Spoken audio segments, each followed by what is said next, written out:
Tragic new images surfaced Sunday of the bodies of executed civilians in the streets of a suburb of Ukraine's capital of Kyiv, with President Volodymyr Zelensky saying, "Indeed, this is genocide."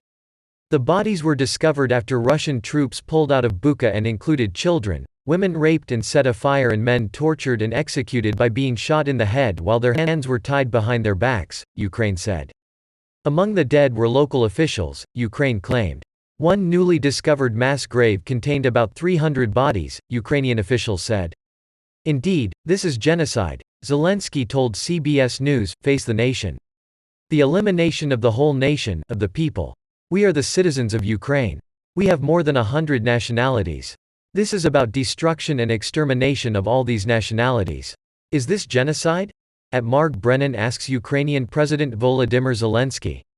"Indeed, this is genocide," Zelensky says, adding that Ukraine is being destroyed and exterminated by Russian forces. "We don't want to be subdued to the policy of the Russian Federation. This is the reason we are being destroyed and exterminated. And this is happening in the Europe of the 21st century. So this is the torture of the whole nation," Zelensky said. Secretary of State Antony Blinken wouldn't say whether the atrocities committed in Bucha or elsewhere in Ukraine constitute genocide, but he cautioned against allowing such horrors to become normalized. "You can't help but see these images as a punch to the gut," Blinken said on CNN's State of the Union. A woman walks as smoke rises in the air in the background after shelling in Odessa, Ukraine. Sunday, April 3, 2022. Ukrainian President Volodymyr Zelensky spoke to CBS News, Face the Nation.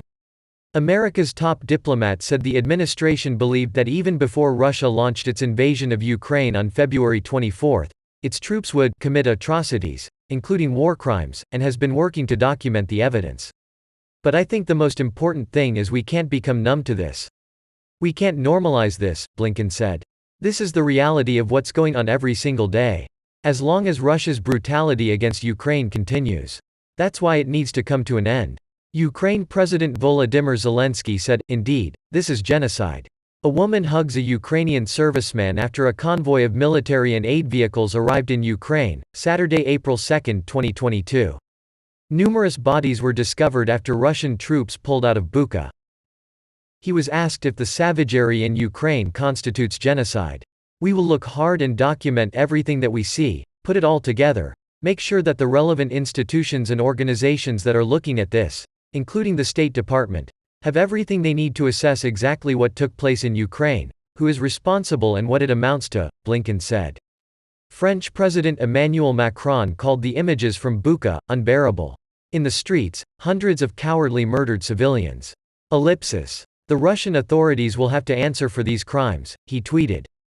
NATO Secretary-General Jens Stoltenberg said he would strongly welcome an investigation by the International Criminal Court into the deaths in Bucha amid allegations that were executed by Russian forces. "It is a brutality against civilians we haven't seen in Europe for decades. And it's horrific and it's absolutely unacceptable that civilians are targeted and killed. And it just underlines the importance that this war must end," Stoltenberg said on CNN when asked if the act was genocide. But Russia's defense ministry dismissed the atrocities as fake in a statement posted on Telegram on Sunday. The statement suggested the images were part of a media campaign, and questioned why they were not released for days after Russian forces began retreating from the capital city. Given that the troops left the city on March 30, where were these videos for 4 days? Their absence only confirms the fake, officials said. A journalist takes video of a mass grave in Bucha, on the outskirts of Kyiv. A worker of a funeral service uncovers a body of killed civilian in Ukraine, April 1, 2022. But Ukraine has warned that it does not mean the cities wouldn't be targeted again, and the US and its allies said the move could likely just mean Putin is regrouping. Meanwhile, Russia on Sunday launched strikes on the Ukrainian cities of Kharkiv and Odessa. Oleh Syniehubov, the regional governor in Kharkiv, said Russian forces launched more than 20 strikes on the city and its outskirts in the country's northeast over the past day. Tanya Nadashkiska reacts as she mourns her husband Vasil Ivanovich, who served in the Navy, and was killed by Russian soldiers. Russian forces also launched an airstrike on the Black Sea port of Odessa in southern Ukraine. The Russian military said the targets were an oil processing plant and fuel depots around the city, which is the country's largest port and home to its navy. The northern Ukrainian city of Chernihiv is now also about 70% destroyed after assaults by Russian troops, said the city's mayor, Vladislav Atrashino. Ukraine said it was working with the International Committee of the Red Cross to try again for a mass evacuation of civilians from battered Mariupol, after 3 days of failed attempts.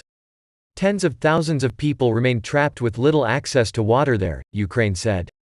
On Saturday, Lithuanian director Mantas Kvedaravičius, who was best known for his documentary, Mariupolis, was killed by Russian forces as he tried to flee the city. The Ministry of Defense of Ukraine said. Lithuanian President Gitanas Nausėda also confirmed his death. "We lost a creator well known in Lithuania and in the whole world who, until the very last moment, in spite of danger, worked in Russia-occupied Ukraine," Nausėda said.